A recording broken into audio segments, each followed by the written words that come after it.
നമ്മുടെ അടുത്ത വീട്ടിലേക്ക് സ്വാഗതം. സുസ്വാഗതം. ഒരു മഴ മൂടാണ് കേട്ടോ. ഉച്ചയായപ്പോഴത്തേക്കും മഴയ്ക്കുള്ള ഒരു ചാൻസ് ഉണ്ട്. കാലാവസ്ഥ നിരീക്ഷണമാണോ? അതെ അതെ അതെ. ഇന്നലെ കട കയറിയപ്പോ ഗൈനക്കോളജിസ്റ്റിൽ ഉള്ള ആൾക്കാർക്ക് ജോലി കുറവാണ് ഇങ്ങനെ പറയുന്നത്. അതുകൊണ്ട് ദൈവം അറിഞ്ഞുകൊണ്ട് മഴ പെയ്യിക്കാന്നാണ് കടയിലെ ഒരു ചേട്ടൻ പറയുന്നത് കേട്ട്. കാരണം കാര്യങ്ങളൊന്നും നടക്കുന്നില്ല. മഴ മഴ മഴ എല്ലായിടത്തും മഴ. ഷീറ്റ് കണ്ടോ? മൈ ഗോഡ്, നല്ലതായിട്ട് അനങ്ങുന്നുണ്ട്. പുറകെ പോകുമ്പോ സൂക്ഷിച്ച് വേണം, മാറ്റി കൊണ്ടുപോടേ.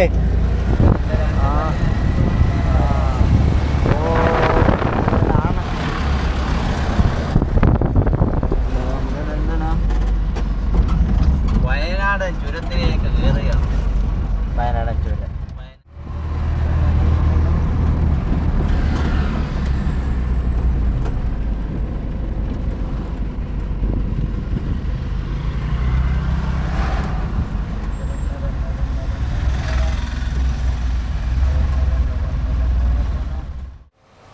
ഇത് വേറെ ആരും കേട്ടോ, നമ്മളിന്ന് പ്ലാന്റിൽ പെട്ടുപോയി. വൈകുന്നേരം ആയപ്പം വെള്ളം തരത്തിലെന്നൊരു കണ്ടീഷനായിരുന്നു. അച്ചായൻ വന്ന് ഷട്ടർ ഇട്ട് കളഞ്ഞു. പിന്നെ നമ്മുടെ ഭായിമാർ വന്ന് വാഷ് ചെയ്തത് കേട്ടോ.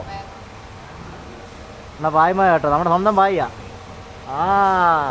ഒരു പിന്നെ സഹായിച്ചു കേട്ടോ. നമ്മൾ എല്ലാം വാഷ് ചെയ്തെല്ലാം ചെയ്തു തന്നു. അതുകൊണ്ട് പിന്നെ കുഴപ്പമില്ല. ഒരു വിധത്തിൽ ഞങ്ങൾക്ക് വെള്ളം കിട്ടുമെന്നാണ് തോന്നുന്നത്. അച്ചായൻ്റെ കോപ്രായങ്ങളൊന്നും കാണിക്കാൻ പറ്റത്തില്ല. അതുകൊണ്ട് ഞങ്ങൾ റെക്കോർഡ് ചെയ്തില്ല. അതിനും കൂടെ പുള്ളി കയറി വിളിച്ചു കളയും. എന്തായാലും വെള്ളം ഒരു വിധത്തിൽ ഞങ്ങൾക്ക് കിട്ടി. എന്തായാലും അവിടുത്തെ ഹിന്ദിക്കാരന്മാരെല്ലാം ഞങ്ങളെ സഹായിച്ചു കേട്ടോ.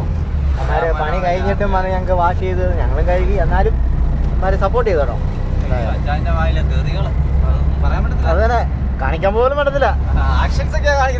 അതന്നെ, ഭയങ്കര ആക്ഷൻസാ പുള്ളിയുടെ. എന്തായാലും കിട്ടി.